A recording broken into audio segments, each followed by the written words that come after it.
Hello കൂട്ടുകാരെ, എല്ലാവർക്കും നിജോസ് വേൾഡിൻ്റെ പുതിയൊരു വീഡിയോയിലേക്ക് സ്വാഗതം. എല്ലാവരും സുഖമായിട്ടിരിക്കുന്നെന്ന് വിശ്വസിക്കുന്നു. ഞങ്ങളിവിടെ സുഖമായിട്ടിരിക്കുകയാണ്. അപ്പോൾ എല്ലാവരും സന്തോഷത്തോടെയും ആരോഗ്യത്തോടെയും ഒക്കെ ഇരിക്കുക കേട്ടോ. ഇന്നത്തെ വീഡിയോയിൽ സംസാരിക്കുന്നത് പാർട്ട്നേഴ്സിന് രണ്ടുപേർക്കും എളുപ്പത്തിൽ ഫെർട്ടിലിറ്റി വർദ്ധിപ്പിക്കാൻ ചെയ്യാൻ കഴിയുന്ന ഒരു ടിപ്പിനെ പറ്റിയിട്ടാണ് കേട്ടോ. ഇത് നിങ്ങൾക്ക് രണ്ടാൾക്കും ഒരേപോലെ ഫോളോ ചെയ്യാവുന്നതാണ്. ഇതിന് വേണ്ടിയിട്ട് നിങ്ങളൊരു സെപ്പറേറ്റ് എഫേർട്ട് ഇടേണ്ട ആവശ്യമില്ല. നിങ്ങൾ ഫ്രീ ആയിട്ടിരിക്കുന്ന ഏത് അവസരങ്ങളിൽ വേണമെങ്കിലും നിങ്ങൾക്കിത് ചെയ്യാവുന്നതാണ് കേട്ടോ. ഒരുപാട് പേർക്ക് റിസൾട്ട് കിട്ടിയിട്ടുള്ള ഒരു ടിപ്പാണിത്. നമുക്കത് എന്താണെന്ന് നോക്കാം. വീഡിയോ നമുക്ക് സ്റ്റാർട്ട് ചെയ്യാം. ഇവിടെ സംസാരിക്കുന്നത് നമ്മുടെ ശരീരത്തിലെ 2 അക്യുപഞ്ചർ പോയിന്റ്സിനെ സ്റ്റിമുലേറ്റ് ചെയ്തിട്ട് പ്രഗ്നൻസി ആകുന്ന മെത്തേഡ്സിനെ പറ്റിയിട്ടാണ്. ഈ 2 അക്യുപഞ്ചർ പോയിന്റ്സും നമ്മൾ സ്റ്റിമുലേറ്റ് ചെയ്യുന്നത് നമ്മുടെ യൂട്രസിന് അരികത്തായിട്ടുള്ള അല്ലെങ്കിൽ യൂട്രസിന് അടുത്തായിട്ടുള്ള പോർഷനിലാണ് നമ്മൾ സ്റ്റിമുലേറ്റ് ചെയ്ത് കൊടുക്കുന്നത്. ഈ പോർഷൻസിൽ സ്റ്റിമുലേറ്റ് ചെയ്യുമ്പോഴേക്കും അതുവഴി നിങ്ങളുടെ ശരീരത്തിലെ റീപ്രൊഡക്റ്റീവ് ഹോർമോൺസിലുള്ള ബ്ലഡ് സർക്കുലേഷൻ ഡയറക്റ്റ് ആയിട്ട് ഇൻക്രീസ് ചെയ്യുന്നതിന് വേണ്ടിയിട്ട് ഇത് സഹായിക്കുന്നുണ്ട്. അപ്പോൾ നമുക്ക് എന്തൊക്കെയാണെന്ന് നോക്കിയാലോ. അക്യുപഞ്ചർ എന്ന് പറയുന്ന ഒരു മെത്തേഡ് ഇപ്പോൾ നൗ ഡേയ്സ് നമ്മുടെ ആ ഒരു ലൈഫ് സ്റ്റൈലിൻ്റെ ഒരു ഭാഗമായിട്ട് മാറുന്നുണ്ട്. കാരണം പല ട്രീറ്റ്മെൻറ്റ്സിനും പലരും അക്യുപഞ്ചർ ആ ട്രീറ്റ്മെൻറ്റ് നമുക്ക് തരുന്ന സ്പെഷ്യലിസ്റ്റിനെ അല്ലെങ്കിൽ ട്രെയിനറെ പോയി കാണാറുണ്ട്. അതിന് വേണ്ടിയിട്ടുള്ള ട്രീറ്റ്മെൻറ്റ്സ് എടുക്കാറുണ്ട്. അക്യുപഞ്ചറിലെ ഒരു മെത്തേഡ് നമ്മൾ ഫോളോ ചെയ്യുമ്പോഴേക്കും അത് നമ്മളുടെ ശരീരത്തിനെ ഡയറക്റ്റായിട്ട് ഉത്തേജിപ്പിച്ചിട്ട് നമുക്ക് എന്തൊക്കെ ബുദ്ധിമുട്ടാണോ ഉള്ളത് അതിലേക്ക് ഫൈറ്റ് ചെയ്യാൻ വേണ്ടിയിട്ടുള്ള ഒരു സപ്പോർട്ടാണ് നമുക്ക് ഇതിലൂടെ കിട്ടുന്നത്. തുടക്കത്തിൽ പറഞ്ഞതുപോലെ നമ്മുടെ യൂട്രസിന് അരികത്തായിട്ടുള്ള സ്റ്റിമുലേഷൻ നമുക്ക് നടക്കുമ്പോഴേക്കും നിങ്ങൾക്ക് ഡയറക്റ്റ് ആയിട്ട് മനസ്സിലായിട്ടുണ്ടാകും ഈ സ്റ്റിമുലേഷൻ നിങ്ങൾക്ക് വരുന്നത് പൊക്കിളിന് താഴെയുള്ള നമ്മുടെ യൂട്രസിന്റെ സൈഡിലായിട്ടുള്ള പോർഷൻസിലായിരിക്കും. അപ്പോൾ ഇവിടെ എന്താണ് ഈ സംഭവിക്കുന്നത് നമുക്ക് നോക്കാം. നമ്മളുടെ ശരീരത്തിലെ റെൻ ചാനൽ അഥവാ കൺസെപ്ഷൻ ചാനൽ ആയിട്ടുള്ള റെൻ 4ലും റെൻ 6ലുമാണ് നമ്മളിവിടെ സ്റ്റിമുലേറ്റ് ചെയ്യാനായിട്ട് തുടങ്ങുന്നത്. ഈ റെൻ 4ഉം റെൻ 6ന്റെയും ഇമേജ് ഞാനിവിടെ കൊടുത്തേക്കാം കേട്ടോ. റെൻ 4 നമുക്ക് ശരീരത്തിൽ വരുന്നത് നമ്മുടെ പൊക്കിളിൽ നിന്ന് നമ്മുടെ തള്ളവിരൽ ഒഴിച്ചിട്ട്, അതായത് നമ്മുടെ കുഞ്ഞു വിരൽ ഒഴിച്ചിട്ട് ബാക്കിയുള്ള 4 വിരലുണ്ടാവുമല്ലോ, തം finger, index finger, middle finger and ലാസ്റ്റത്തെ ആ ഒരു ബേബി ഫിംഗർ. ഈ 4 ഫിംഗറും നമ്മുടെ പൊക്കിളിന് അവിടെ നിന്ന് ചേർത്ത് നമ്മൾ താഴേക്ക് വെച്ച് കഴിഞ്ഞാൽ ഈ 4ാമത്തെ വിരൽ വന്ന് നിൽക്കുന്നത് എവിടെയാണോ അവിടെയാണ് നിങ്ങളുടെ റെൻ 4 എന്ന് പറയുന്നൊരു പോർഷൻ സ്ഥിതി ചെയ്യുന്നത്. റെൻ 6 എന്ന് പറയുന്നൊരു പോർഷൻ വരുന്നത് നമ്മളുടെ പൊക്കിളിൽ നിന്നും 2 ഫിംഗർ, അതായത് നമ്മുടെ തമ്പ് ഫിംഗർ അല്ലെങ്കിൽ നമ്മുടെ തള്ളവിരൽ നമ്മൾ മാറ്റിയിട്ട് നമ്മുടെ ഇൻഡെക്സ് ഫിംഗറും മിഡിൽ ഫിംഗറും ഉണ്ടാവില്ലേ, നമ്മുടെ ചൂണ്ടുവിരലും അതുപോലെ നമ്മുടെ അപ്പുറത്തെ വിരലും ചേർത്തിട്ടുള്ള ആ ഒരു പോർഷൻ, അത് രണ്ടും വരുന്നത് എവിടെയാണോ അവിടെയാണ് നിങ്ങളുടെ റെൻ 6 വരുന്നത്. അതായത് നമ്മുടെ 4 ഫിംഗറിൽ നിന്ന് വ്യത്യാസം വരുന്നത് റെൻ 4ഉം പൊക്കിളിൽ നിന്ന് 2 ഫിംഗറിൻ്റെ വ്യത്യാസം വരുന്നത് റെൻ 6ഉമാണ്. ഈ 2 പോയിന്റ്സും നമ്മുടെ റെൻ എന്ന് പറയുന്ന ഒരു കനാലിൽ നിന്നാണ് സ്റ്റാർട്ട് ചെയ്യുന്നത്. നമ്മുടെ ഏകദേശം ആ ഒരു പെൽവിസിന്റെ ഭാഗത്ത് നിന്ന് സ്റ്റാർട്ട് ചെയ്തിട്ട് നമ്മുടെ ആ ഒരു കീഴ്ചുണ്ടിന്റെ ഭാഗം വരെയാണ് ഈ റെൻ ചാനൽ പോയിക്കൊണ്ടിരിക്കുന്നത്. ഈ ഭാഗത്താണ് നമ്മൾ സ്റ്റിമുലേറ്റ് ചെയ്യുന്നത്. അപ്പോൾ നിങ്ങൾ പൊക്കിളിന് താഴെയുള്ള പോർഷനിൽ റെൻ 6 ആദ്യം നിങ്ങൾ സ്റ്റിമുലേറ്റ് ചെയ്യുമ്പോഴേക്കും പൊക്കിളിൽ നിന്ന് 2 ഫിംഗറിന്റെ വ്യത്യാസത്തിൽ 2ാമത്തെ ഫിംഗർ വന്ന് നിൽക്കുന്നത് എവിടെയാണോ അവിടെ നിങ്ങൾ മസാജ് ചെയ്ത് കൊടുക്കുക. പയ്യെ ക്ലോക്ക് ഡയറക്ഷനിലും അതുപോലെ തിരിച്ചും നിങ്ങൾ മസാജ് ചെയ്ത് കൊടുക്കുക.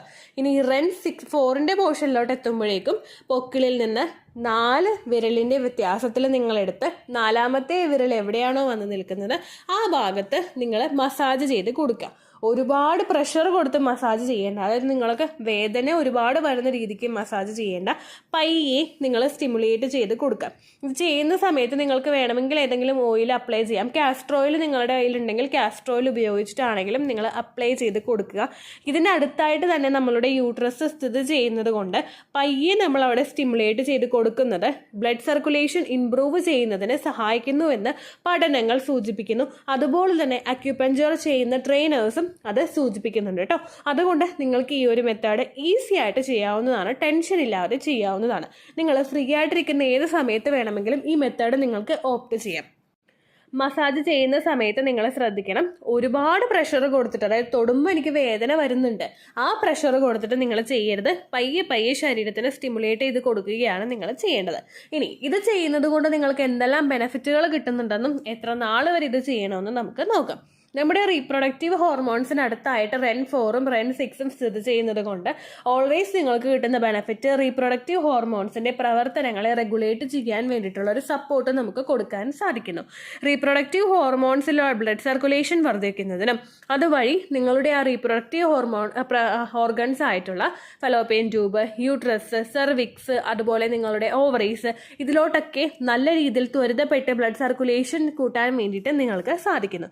അതുപോലെ തന്നെ ഇറഗുലർ മെൻസ്ട്രേഷൻ ഉള്ളവർക്ക് മെൻസ്ട്രേഷനെ നോർമലാക്കി കൊടുക്കാൻ വേണ്ടിയിട്ട് ഇവയിലുള്ള സ്റ്റിമുലേഷൻ സഹായിക്കുന്നുവെന്ന് പഠനങ്ങൾ സൂചിപ്പിക്കുന്നുണ്ട്. മെൻസ്ട്രേഷൻ റെഗുലറായി പോവുകയാണെങ്കിൽ ഓവുലേഷൻ ടൈമും ലൂട്ടിയൽ ഫേസിന്റെയും ലെങ്ത് ഏകദേശം ഒരേപോലെ തന്നെ പോവുകയും കൃത്യമായിട്ട് ഹോർമോണൽ ആക്ടിവിറ്റീസ് ഒക്കെ ശരീരത്തിൽ നടക്കുകയും ചെയ്യുന്നു. അതുപോലെ നിങ്ങളുടെ ആ ഒരു പുരുഷന്മാരുടെ ആണെങ്കിലും അവരുടെ ഫെർട്ടിലിറ്റി വർദ്ധിപ്പിക്കുന്നതിന് വേണ്ടിയിട്ടും സഹായിക്കുന്നു.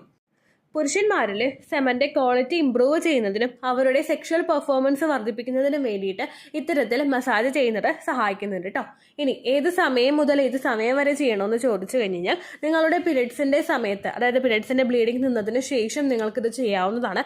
അതിനുശേഷം ഓവുലേഷൻ ഡേറ്റ് വരെ നിങ്ങളിങ്ങനെ സ്റ്റിമുലേറ്റ് ചെയ്ത് കൊടുക്കാനായിട്ട് ശ്രദ്ധിക്കുക. കാരണം നമുക്ക് ക്വാളിറ്റിയുള്ള അണ്ടവും അതുപോലെ എൻഡോമെട്രിയത്തിന്റെ പ്രവർത്തനവും ഒക്കെ കൃത്യമായിട്ട് നടക്കേണ്ടത് ആ സമയത്താണ്. പീരിയഡ്സിന്റെ സെക്കൻഡ് ഡേ മുതൽ അണ്ടം വളർന്നു തുടങ്ങുമ്പോഴേക്കും നിങ്ങളുടെ എൻഡോമെട്രിയൽ ലൈനിങ് ഷെഡായി പോയിട്ട് അതിന്റെ അടുത്ത പ്രവർത്തനം സ്റ്റാർട്ട് ചെയ്യുന്ന സമയത്ത് എൻഡോമെട്രിയൽ ലൈനിങ് കൃത്യമായിട്ട് തിക്കണായിട്ട് വളരണമെങ്കിൽ അവിടേക്ക് ബ്ലഡ് സർക്കുലേഷൻ എത്തണം. ക്വാളിറ്റി ഉള്ള അണ്ടം മാത്രം പുറത്തേക്ക് വന്നിട്ട് കാര്യമില്ല. അതിൽ പറ്റി പിടിച്ച് വളരണമെങ്കിൽ എൻഡോമെട്രിയൽ ലൈനിങ്ങിനും അത്രമാത്രം സ്ട്രോങ് ആയിരിക്കണം.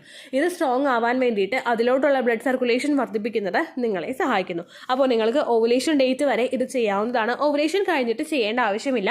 ഒരുപാട് പേര് പിന്നെയും കമന്റ്സിൽ ഇത് തന്നെ സംശയം ചോദിക്കും. ഓവുലേഷൻ ഡേറ്റ് വരെ നിങ്ങൾ ഈ മെത്തേഡ് ചെയ്താൽ മതിയായിരിക്കും കേട്ടോ. നോർമലി നിങ്ങൾ കൈവച്ച് തടവുമ്പോഴേക്കും നിങ്ങൾക്കൊരു സോഫ്റ്റ്നെസ്സോ അല്ലെങ്കിൽ ഒന്ന് സ്റ്റിമുലേറ്റ് ചെയ്യാനായിട്ട് നിങ്ങൾക്ക് പറ്റുന്നില്ല എന്ന് തോന്നുന്നുണ്ടെങ്കിലോ നിങ്ങൾക്ക് കാസ്റ്റർ ഓയിലോ കോക്കനട്ട് ഓയിലോ അപ്ലൈ ചെയ്തിട്ട് മസാജ് ചെയ്യുന്നത് നല്ലതാണ്. കാസ്റ്റർ ഓയിൽ അപ്ലൈ ചെയ്തിട്ട് അതിനുശേഷം മസാജ് ചെയ്ത് കഴിഞ്ഞിട്ട് ഒന്ന് ചൂടും കൂടി പിടിച്ചു കൊടുത്തു കഴിഞ്ഞാൽ അത്രമാത്രം എഫക്റ്റീവ് ആണ് കേട്ടോ. കാരണം ഒരുപാട് നിങ്ങൾക്ക് ബെനിഫിറ്റ് അതിലൂടെ കിട്ടും. അപ്പോൾ അതുകൊണ്ട് നിങ്ങളത് ചെയ്യാനായിട്ട് ശ്രദ്ധിക്കാം. പുരുഷന്മാർക്കാണെങ്കിലും ഒറ്റയ്ക്ക് ചെയ്യാനായിട്ട് താല്പര്യമില്ലെങ്കിൽ ഒരു സപ്പോർട്ട് നിങ്ങൾ ചെയ്ത് കൊടുത്തിട്ട് ആ ഒരു മെത്തേഡ് നിങ്ങൾ ഫോളോ ചെയ്യുക. കാരണം പുരുഷന്റെ ആ ഒരു ഭാഗത്തു നിന്നുള്ള ഫാക്ടേഴ്സും കൃത്യമായിട്ട് പോകുന്നുണ്ടെങ്കിൽ മാത്രമേ സ്ത്രീക്ക് എന്തെല്ലാം ബുദ്ധിമുട്ടുകളുണ്ടോ അതെല്ലാം തന്നെ പുരുഷനും ഉണ്ടാകും. അതുകൊണ്ട് അതെല്ലാം കൃത്യമായിട്ട് മുൻപോട്ടേക്ക് നോർമലൈസ് ചെയ്ത് പോയി കഴിഞ്ഞാൽ മാത്രമേ ഹെൽത്തി പ്രഗ്നൻസി അവിടെ പോസിബിൾ ആവുകയുള്ളൂ കേട്ടോ. അപ്പോൾ ആ കാര്യം കൂടെ നിങ്ങൾ ശ്രദ്ധിക്കുക. REN4ന്റെയും REN6ന്റെയും ഇമേജ് ഞാനിവിടെ കൊടുത്തേക്കാം. ഇതിനെപ്പറ്റി നിങ്ങൾക്ക് എന്തെങ്കിലും സംശയം ഉണ്ടെങ്കിൽ നിങ്ങൾ കമന്റ്സിൽ അത് ചോദിക്കുക കേട്ടോ. അതുപോലെ തന്നെ മറ്റെന്തെങ്കിലും വിഷയത്തെ പറ്റിയിട്ട് സംശയം ഉണ്ടെങ്കിലും നിങ്ങൾ കമന്റ് സെക്ഷനിൽ ചോദിക്കുക. അപ്പോൾ ഇത്രയേ ഉള്ളൂ. വീഡിയോ യൂസ്ഫുൾ ആയി കാണുമെന്ന് വിശ്വസിക്കുന്നു. പണ്ടത്തെ വീഡിയോയ്ക്ക് കമന്റ്സ് ഇടുന്നവർക്ക് റിപ്ലൈ കിട്ടുന്നില്ലെങ്കിൽ ലേറ്റസ്റ്റ് ആയിട്ട് ഞാൻ ഏത് വീഡിയോ ആണ് അപ്ലോഡ് ചെയ്യുന്നത് അതിൽ താഴെ കമന്റ് ഒന്ന് കോപ്പി പേസ്റ്റ് ചെയ്യുക. അതുപോലെ തന്നെ നമ്മൾ തമ്മിലൊരു കോൺവെർസേഷൻ ഉണ്ടായിട്ട് നിങ്ങൾ ചോദിച്ച ചോദ്യത്തിന് അടുത്തതായിട്ട് റിപ്ലൈ കിട്ടിയിട്ടില്ലെങ്കിലും ഏതാണോ ക്വസ്റ്റ്യൻ അത് നിങ്ങളൊന്ന് കമന്റ്സിൽ കോപ്പി പേസ്റ്റ് ചെയ്യുക കേട്ടോ. എല്ലാ വീഡിയോയുടെ താഴെയും വന്നിട്ട് നിങ്ങൾ കോപ്പി പേസ്റ്റ് ചെയ്യേണ്ട. കാരണം ഒരു 24 മണിക്കൂർ സമയം എനിക്ക് നിങ്ങൾ എന്തായാലും തരണം കേട്ടോ റിപ്ലൈ കിട്ടാൻ വേണ്ടിയിട്ട്. എന്നിട്ടും നിങ്ങൾക്ക് റിപ്ലൈ കിട്ടിയില്ലെങ്കിൽ കോപ്പി പേസ്റ്റ് ചെയ്യുന്നതുകൊണ്ട് പ്രശ്നമില്ല. അപ്പോൾ ആ കാര്യം നിങ്ങൾ ശ്രദ്ധിക്കുക. ഇത്രയേ ഉള്ളൂ വീഡിയോ. അടുത്ത വീഡിയോ ആയിട്ട് നമുക്ക് വീണ്ടും കാണാം. ബൈ.